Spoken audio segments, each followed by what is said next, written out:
All right, the double action revolver. So for the double action revolver, just like any other gun, first thing we don't want to do when we pick it up is to assume that it's loaded and treat it like it is. Muzzle in safe direction, finger off the trigger until we need it there, and we're going to clear it. So we're going to make sure that the thing's not loaded. So how do we do that? With double action, you have a cylinder release, which is right here on the left-hand side of the frame. For this particular gun, because it is a Smith & Wesson, we're going to push forward on the cylinder release, and that's going to allow us to swing the cylinder out and verify that it's not loaded. Now, depends on who made the gun. Some of them you will pull to the rear, some you push in, and there's probably another method or two out there that I've never heard of, but that's what we're looking at as a common method of opening the cylinder on the double action revolver. So we have it open, verify that it is not loaded, and we're going to play with it here in just a few minutes. So what we're going to do first is I'm going to close the cylinder, and you'll notice the cylinder is locked. It doesn't always lock when you close the cylinder. So if you're not careful, when you close the cylinder, it can still be free and until you lock it up there. All right, roll it forward until it locks. So you have to kind of, when you close the cylinder, and do some intentional action here and make sure you roll it to lock it. Because some guns, if it's between chambers, it'll mess up not mess it up, but it'll lock up the action and it won't function. So when you roll the cylinder, when you close it, you make sure that it's locked. Now, when you're closing the cylinder, you don't want to do the old TV police series thing where they go and don't do that, okay? There's some little parts inside here, right inside there, part there. There's another little part that sticks out. See it here, and they don't like that very much. When you spin that and slap it shut, it's not healthy for the gun. So when you close it, just gentle like that. When you open it, activate the cylinder release, swing it open, put your fingers through the frame. That gives you positive control over the gun. If you need to unload it later, your thumb's right there ready. All right, and then you can reload with this hand. And while we're talking about that, I'll go ahead and demonstrate that. On the loading, when you load the revolver, you can load individual cartridges. You can load with a speed loader that's designed for that particular gun so that the chambers match the cartridges on your speed loader. So when you put them in there, like so, one twist, boom, got all your rounds in there. Close your cylinder, ready to go, boom, boom, boom. When you're ready to unload, you'll hit your cylinder release again and dump them out. Now, some of them may not come all the way out.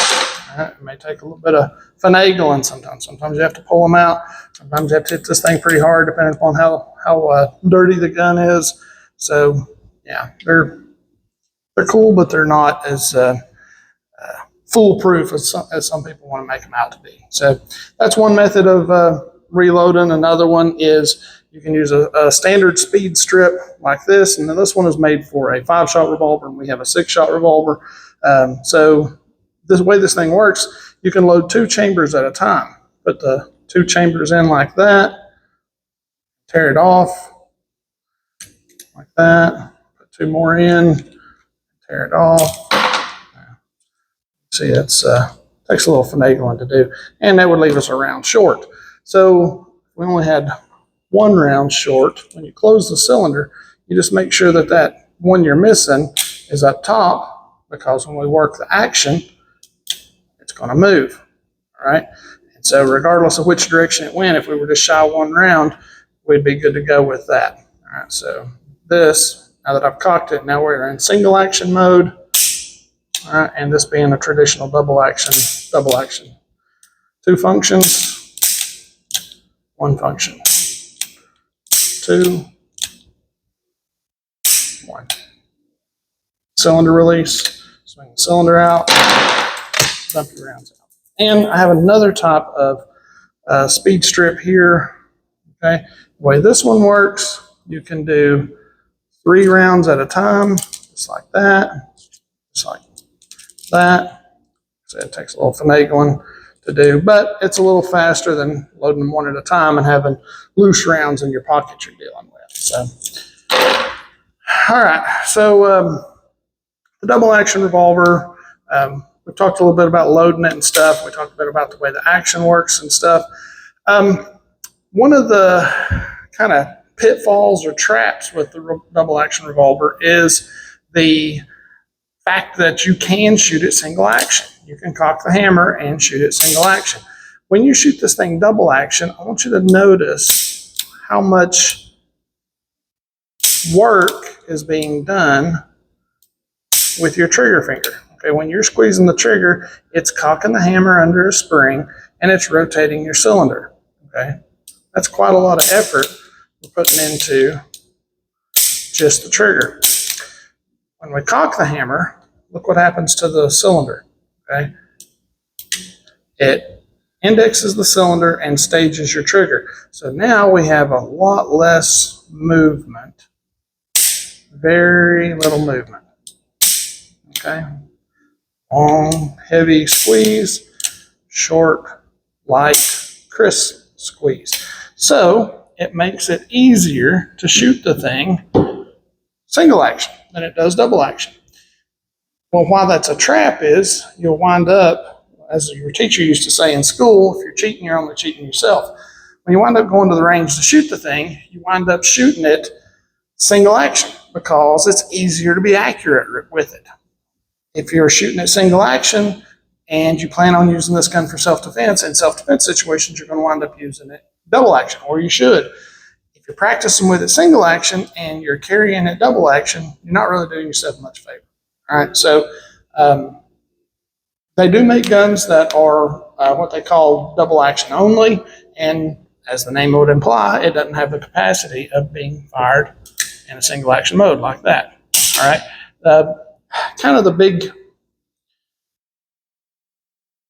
difference between them is this hammer spur. That hammer spur is just removed, okay, on a lot of them. There's some other internal pieces and stuff that are done a little bit different, but for the most part, that's all you got to do is cut that spur off, and then it makes it really difficult to cock the hammer, so it winds up being double action only. And if it's double action only, then you can only fire at double action. So when you're practicing with it, you have to practice with it correctly. If you're going to use a revolver for self-defense, it's kind of ideal to use double action only. Not only is it more handy because of you practice with it correctly, this hook, this spur on the hammer is not really helpful whenever you go to draw the gun for a self-defense scenario. That hook, when you're drawing the gun out of your pocket, your purse, your nightstand, your glove box, console, wherever, that hook's pointing in the wrong direction. It's going to catch on everything whenever you're trying to draw the gun out of the holster. If that's missing, then it makes the gun have a much smoother profile, and so nothing catches when you're trying to draw the gun out of the holster or your pocket or your purse or whatever. So the double action only gun is kind of the way to go. On the reloads things, and we were talking about before, one of the downsides on the revolver is it is kind of fat, all right, compared to a semi-auto. This is a dummy gun, but it's still the same width. If you look at the width comparatively, the revolver's kind of fat. With a semi-auto, I mean, you can get 10 to 20 rounds in a semi-auto. Revolvers, you're looking at 5 to 8 rounds, but they're fat. And then if you start using reloads like this, the standard speed loader, this stuff starts taking up quite a lot of space on your belt. Okay, you got a lot of real estate there. So for 2 cylinders full, so 12 rounds, you got that much space. Plus you got to do a reload. These are slimmer. You can put that in your watch pocket. This one you could probably put in a watch pocket too, or just keep it in a regular pocket.